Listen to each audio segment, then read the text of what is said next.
குழந்தை போல நடப்பதென்ன சுவாமி மலையிலே, தீ கொழுந்து போல சிவப்பதென்ன திருச்செந்தூரிலே.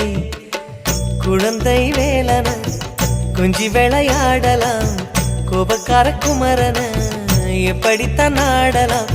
குளத்தை போல மனசு கலங்குது, குமரா தெளிய வச்சா ரொம்ப நல்லது.